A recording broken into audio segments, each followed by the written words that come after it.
Hello, good day. This project involved building the security system, modifying this Pi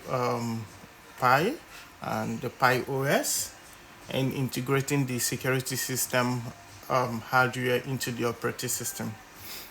The automated security system using Pi combine hardware, keypad, LLD, browser, motion sensor, and camera with software which is Python, and then also with these GPIO to monitor, alert, and captured evidence in case of unauthorized access. So what we have here, we have the keypad, we have the buzzer, we have a button, and then two LD, and we have the motion sensor, and then we have the camera, and then we have the GPIO. So what we connect here is that this LED I used the resistors to make sure that the LED is secured, and so this motion sensor, we have these the middle pin is connected to a pin 2020, and then the this side is connected, which is the is connected to the ground, and then this one, which is the other side, is connected to our 5 volt. So I'll proceed to tell you how the system work. So the Pi, which is the motion sensor, will detect unauthorized movement and then trigger the system to request user to enter uh, uh, digit pin, which is by using this keypad to enter the pin to be able to access the door or any integrated place that you want the system to work, such as home, offices. So if the keypad is correct, if the pin is correct, then it triggered the LED to come up, and then a sound will come out telling the person the access has been granted, and then the buzzer will make noise, and then the camera will send all the pictures which he has taken to the administrator email. Now note that this system immediately the system sends any motion. The camera start taking pictures at every uh, 5 seconds. It takes pictures and then keep it in a temporary folder, which after the access granted, it can send the picture to the email.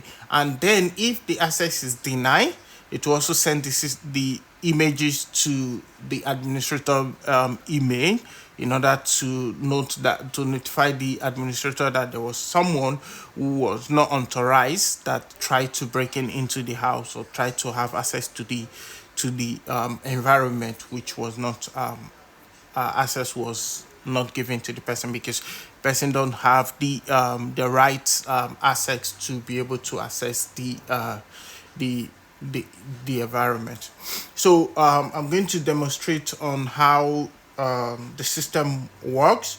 So after that, then I can tell you how I connected everything, and I note that the program was done on using Python, and then with a Raspberry Pi. Now, there are some modifications that was made to the Raspberry Pi OS, which I will also said later on.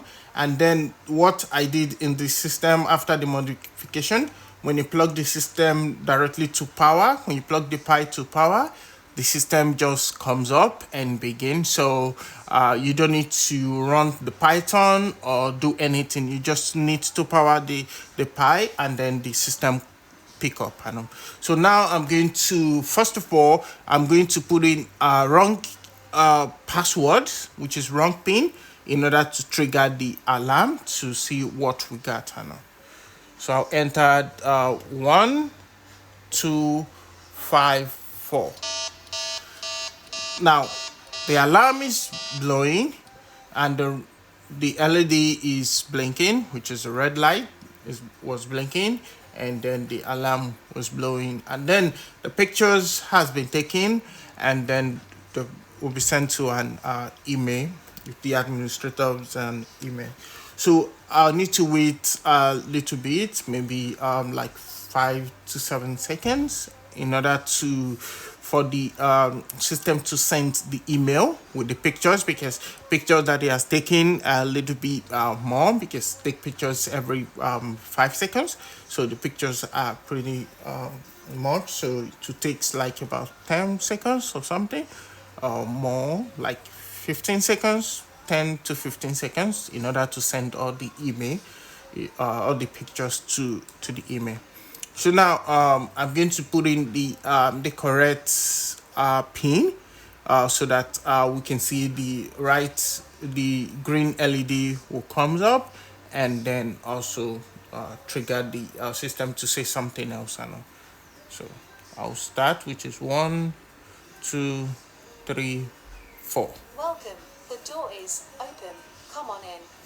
So you can see it's like that, because the password was correct, and then the green LED comes up and telling me that the access was granted and the door is open for me to go in and on.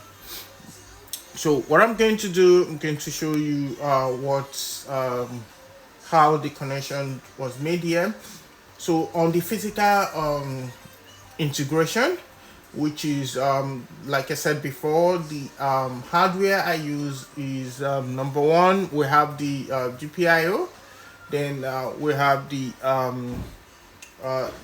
PIR sensor, which is the motion sensor, and then we have 2 LED and 1 buzzer, and then 1 button. The button is for reset, and then we have the PI camera, and then I have the keyboard, and then some peripheral, which is the USB speaker that I have. So now what I did here, I connected the PI, which is the PIR Motion sensor, which has 3 pins, which are power, output, and ground. Now, so this is this is the power, which is the yellow cable. Then this is the output, and then this is the ground. So what I did here is that I connected the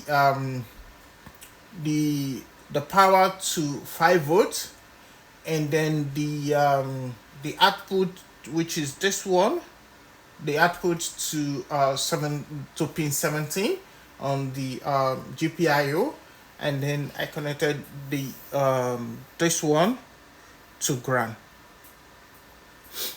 So on the LED, I connected the green light, which is this one. I connected using resistors.